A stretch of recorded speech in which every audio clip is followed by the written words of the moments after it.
back to somebody on Wrestling and another edition of Raw Out of 10, and it's a big episode of Monday Night Raw this week, starting off with the situation around the women's title, with Rhea Ripley being confirmed as Becky Lynch's challenger at WrestleMania after the Elimination Chamber, and Drew McIntyre of course going to face Seth Rollins as well, so we've got lots of build up to that. But as I say, we started things off with Dominic Mysterio, who was drowned out by the Sustainer of the Universe as he introduced the champ Rhea Ripley, who of course just retained over Nia Jax in native Australia. Becky Lynch interrupted quickly, stirring a verbal back and forth that saw each other stake claim to their victory at Philly, and Nia Jax then attacked Becky from behind, leaving a message to the wrestling world she's not abandoning her goal of becoming champion. This was an acceptable opening segment, highlighted one of the top matches on the card, while spotlighting two of the most buzzed about athletes from Saturday's PLA. Furthermore, it also heated Jax up, ensuring that fans that her loss to Ripley at the weekend was not a one and done. A backstage promo after a break saw the irresistible force vow to defeat Morgan when it comes to the title. So yeah, multiple different angles coming at it. I really enjoyed it.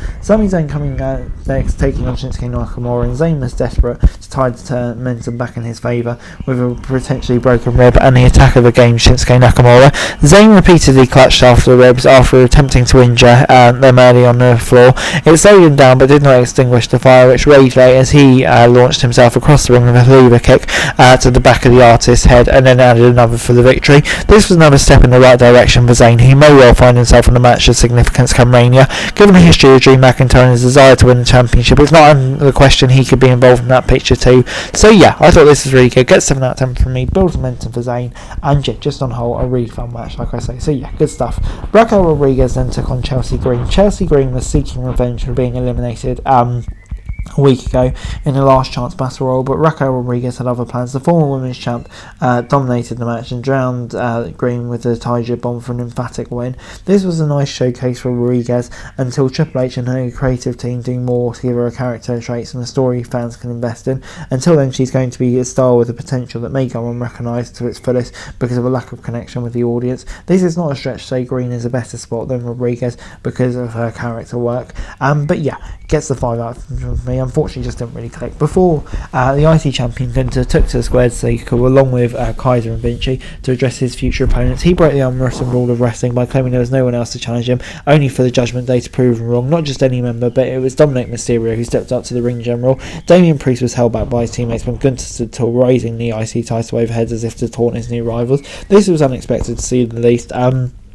But Mysterio breakdown could work really well and could be a bit of fun at Mania. But I think there's also other challenges like Sami Zayn who would potentially be better suited to the showcase of them all, and really provide a brilliant and memorable match, whoever wins that one. Before it's time for the street fight between New Day and Imperium, the intense rivalry between these two teams continued, and it was their last chat. So the match was appropriately punishing, with intensity from babyfaces that was off the charts and cerebral awareness of the heels. There were big spots and even no big bumps, and it looked like Kingston and Woods would avenge Monster Torments, but they was not the case as they were on high alert, and Vinci shoved Kingston off the top rope and through a table, but Kaiser sent Woods into a steel chair and rolled him up for the win. This would have been right home on a pay-per-view. The heels took even more potent because they weathered their emotional advantage and never lost their methodical approach, ultimately attempting advantage of the season's lightest opening to score the half-full victory.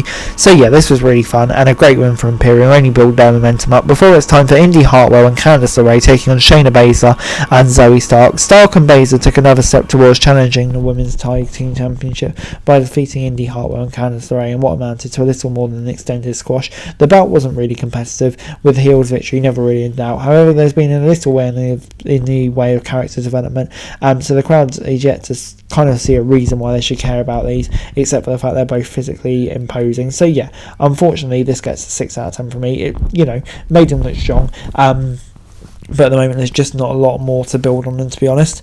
But anyway, on the heels of his tainted victory at Elimination Chamber, Drew McIntyre wasted little time taking the piss out of CM Punk before moving on to the champ Seth Rollins. The visionary who humoured him, only to have the topic shift from Punk to WrestleMania. Scott begged him not to go to Roman Reigns and The Rock, reminding him it was always the same with the bloodline. Rollins contemplated the word of McIntyre before telling him things bigger than wrestling and titles, and put the end to the bloodline as he walked away on that note. This was good stuff from both these guys. McIntyre was great as an antagonistic heel. Like a guy who once fought for pride and honour has swallowed himself to be the thing he decides as a competitor who benefits from the interference of others, and a win is perfectly content with it.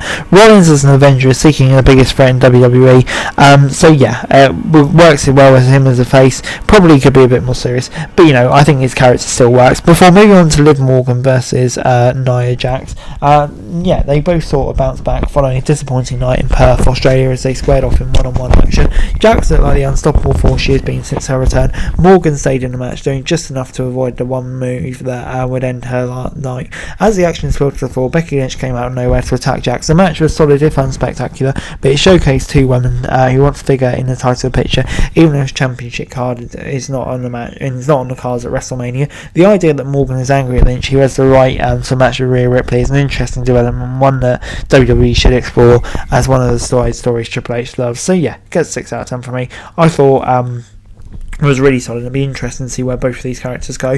Before it's time for Cody versus Grayson in our main event. Cody continued his momentous run to WrestleMania, defeating Grayson in quick fashion. The American Nightmare overcame interference from Theory to put Waller away for a Cody Custer and Crossroads for the win. It's an emphatic victory against a guy who will stay over despite his loss thanks to his natural charisma and personality. After the match, Heyman appeared, flanked by NYPD officers, and told him to threaten Rhodes to redact his challenge to The Rock. He refused and hit all three henchmen with a steel chair before reclaiming that the Bloodline is not hunting him, he's hunting the Bloodline. This was excellent and finally gives the fans that one piece of the puzzle they've been wanting, an aggressive Rose taking the fight to his opponent.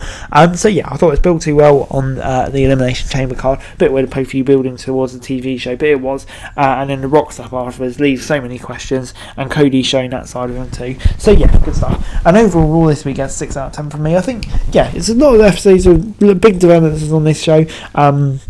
Whether it be Cody, still some stuff to work out, as well. We'll go with like the IC title and stuff like that. But I thought on the whole, if it's a relatively unspectacular Raw so close to WrestleMania coming off a pay-per-view, I think it's still decent enough. Hey guys, that's it for this video. Thanks very much for watching. Remember to like, share, subscribe. Follow us on our socials, link in the description below for daily wrestling news, meme and content. Subscribe to our other channels on screen right now, that'd be greatly appreciated. Thanks very much for watching. Peace out.